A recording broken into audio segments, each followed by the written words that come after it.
આજની આપણી વાતનો વિષય છે લાઈફ ઇઝ બ્યુટીફુલ. એટલે કે જીવન છે એ સૌંદર્યભર્યું છે. જીવન છે એ આનંદદાયી અને સુખદાયી છે.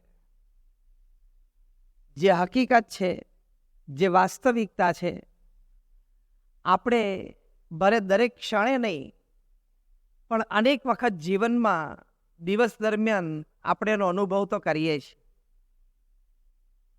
પણ કદાચ અહીંયા બેઠેલા તમારામાંથી ઘણા બધાને મનમાં એવો પ્રશ્ન થાય કે અમે તો એક સંત છીએ, સમાજ અને સંસારથી, એની દૈનિક પ્રવૃત્તિથી, વેપાર ધંધાની પ્રવૃત્તિથી અમે તો દૂર છીએ, અમને એનો કોઈ વિશેષ અનુભવ નથી. વળી પારિવારિક જીવનનો પણ કોઈ એવો અનુભવ નથી, કારણ કે BAPS સંસ્થાના સંતો બધા બાલ બ્રહ્મચારી છે.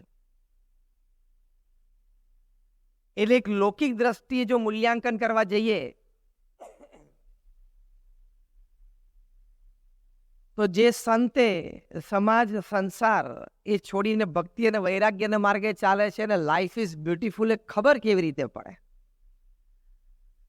એનો અંદાજ કેવી રીતે આવે અને એ વિષયક વાત કેવી રીતે કરી શકે, સમજી શકે કે સમજાવી શકે. પણ એક બહુ જ સુંદર વાત આ કોરોના કાળ દરમિયાન એક પુસ્તક મેં વાંચ્યું.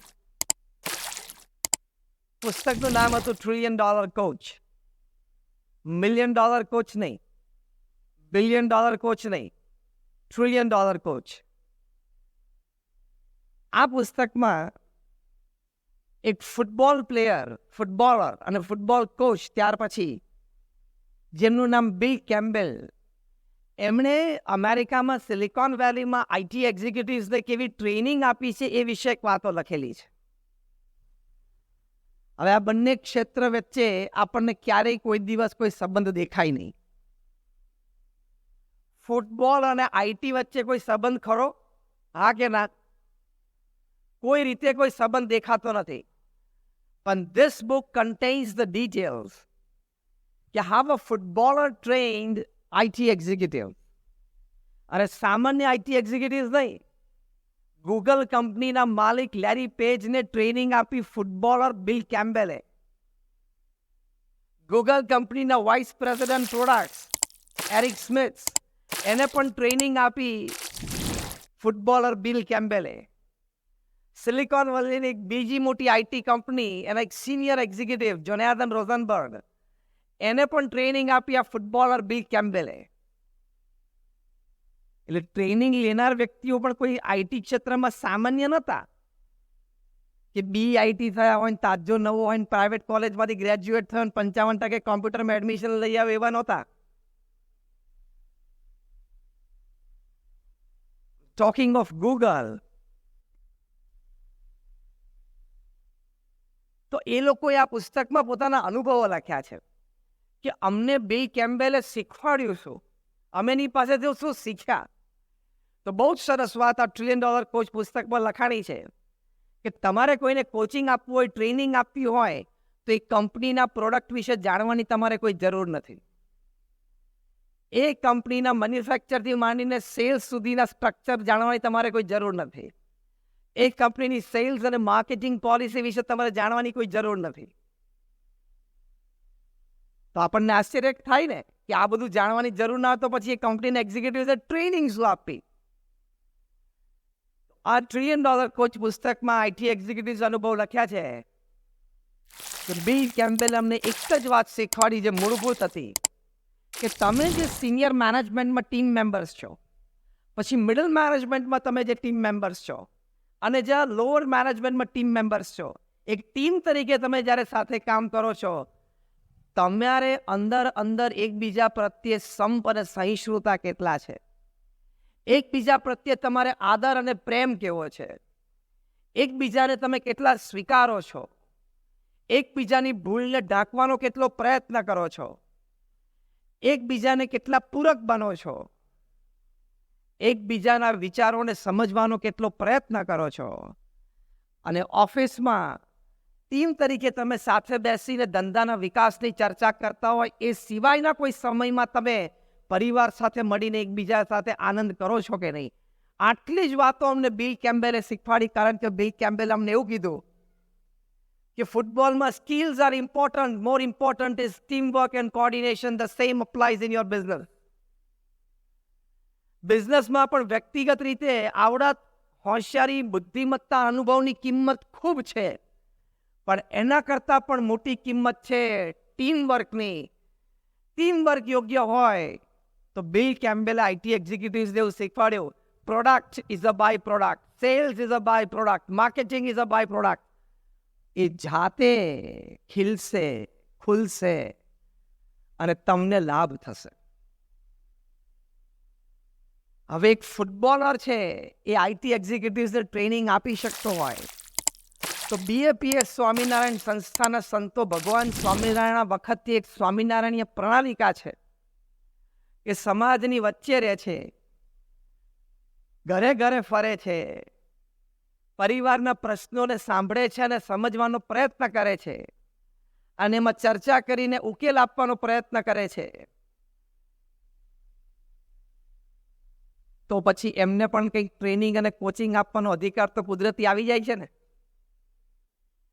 If a footballer can coach an IT executive, saints of BAPs can definitely tell you a couple of things.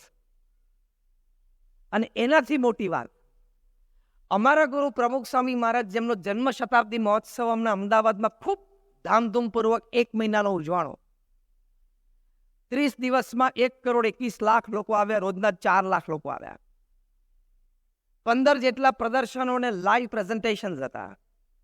80,000 સ્વયંસેવકોએ નિસ્વાર્થ ભાવે સેવાઓ કરી. હુઝ ઓફ ઇન્ડિયા ત્યાં પરમ પૂજ્ય મહંત સ્વામી મહારાજના દર્શન આશીર્વાદ માટે આવ્યા. એ પ્રમુખ સ્વામી મહારાજનો જે અનુભવ એ તમારી સાથે આજે શેર કરવાનો છે. You can share ideas, that is fine. You can share project planning, that is fine. You can share creativity, that is fine. But more important, you share experiences. તમે અનુભવ શેર કરો એ બહુ મોટી વાત છે. તો પ્રમુખ સ્વામી મહારાજને જનજીવનનો અનુભવ, જનમાનસનો અનુભવ, જન પ્રકૃતિનો અનુભવ એ જે કક્ષાએ હતો એ અત્યારે કદાચ 750 કરોડની પ્રજામાં પૃથ્વી ઉપર કોઈને નથી. પ્રમુખ સ્વામી મહારાજ એમના જીવનકાળ દરમિયાન દુનિયાના 60 દેશોમાં 18,000 ગામો અને શહેરોમાં ફર્યા. અહીંયા આપણામાંથી કોઈ એવું બેઠું નથી જે 18,000 ગામો અને શહેરોમાં ગયા હોય અથવા જશે. Am I right or wrong? Raise your hands if you say yes. જો બધા હાથ ઊંચો કર્યો. પ્રમુખ સ્વામી મહારાજને લોકો વ્યક્તિગત પ્રશ્ન હોય, પોતાનો પારિવારિક પ્રશ્ન હોય, વ્યવસાયિક પ્રશ્ન હોય, એની માટે પત્ર લખતા. એવા 7.5 લાખ પત્રોના લેખિત જવાબ પ્રમુખ સ્વામી મહારાજ આપ્યા છે. That's an unbelievable average of reading and answering more than 70 letters a day without a Sunday for 45 years. 45 વર્ષ સુધી રોજના 70 પત્રો પ્રમુખ સ્વામી મહારાજે વાંચ્યા અને એનો ઉત્તર આપ્યો છે.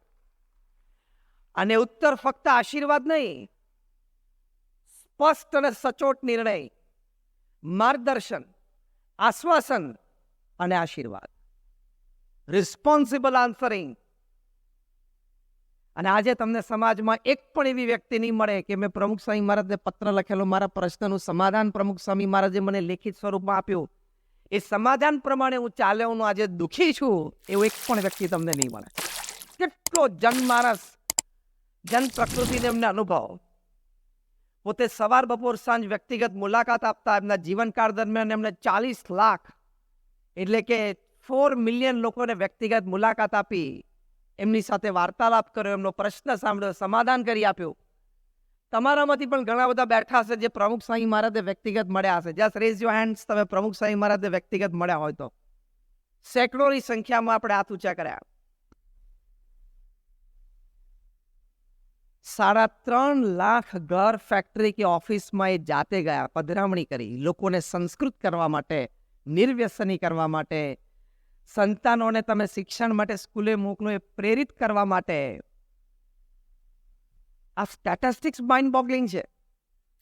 This is beyond the care of human intelligence. માણસની બુદ્ધિમાં ન બેસે એવા આંકડા છે.